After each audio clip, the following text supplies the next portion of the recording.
정말 이런 분 많으실 것 같아요.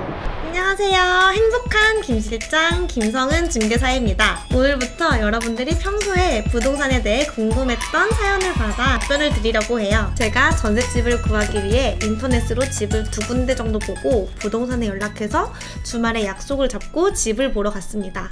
처음 본 집이 나쁘진 않은데 완전히 딱 마음에 드는 것도 아니고 고민이 되었어요. 그런데 부동산 아주머니가 1시간 후에 다른 사람이 집을 보러 오는데 그 사람이 마음에 들면 바로 계약을 한다고 이야기를 했다면서 마음에 들면 지금 가계약금이라도 넣으라고 해서 급한 마음에 2번째 집을 보지 않고 가계약금을 넣었습니다. 그리고 난 후 2번째 집을 보러 갔는데 그 집이 더 괜찮아서 처음 계약한 곳에 가계약금을 돌려달라고 했는데 돌려줄 수 없다고 이야기를 하네요. 저 가계약금 돌려받을 수 있을까요? 라고 사연이 도착했어요. 정말 이런 분 많으실 것 같아요. 먼저 말씀드리자면 사전에 협의가 없었으면 돌려받을 수 없는 것이 원칙이에요. 만약을 위해 꼭 가계약금을 넣어야 되는 상황이 온다면 구두 또는 계약서를 작성하고 계약금에 반환해 특약을 협의하는 게 좋아요. 월세나 전세 계약을 할 때 가계약금이라는 용어를 많이 쓰는데요. 가계약이라는 용어는 법률상의 용어가 아닙니다. 계약금의 일부라고 보시면 돼요. 부동산 가계약은 어떤 매물을 놓치지 않기 위해 발생되는데요.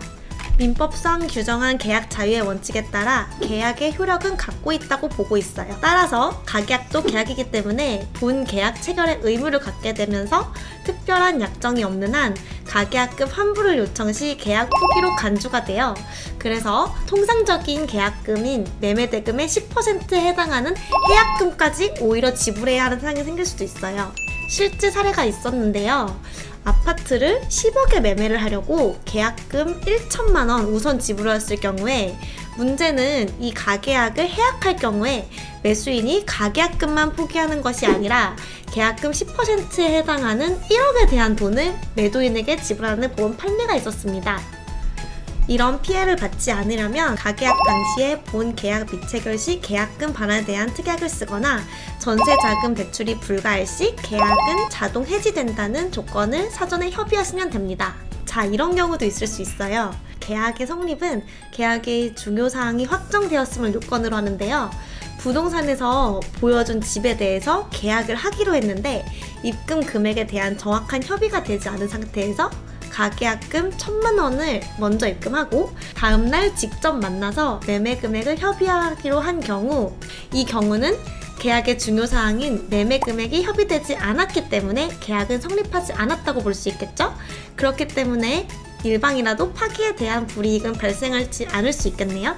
하지만 무엇보다 서로 얼굴 붉히는 일이 생기지 않게 사전에 모든 부동산 계약을 신중하게 체결하는 게 우선이 돼야겠죠? 자, 오늘의 영상은 여기까지고요. 제 영상이 유익하셨다면 좋아요와 구독은 사랑입니다. 감사합니다.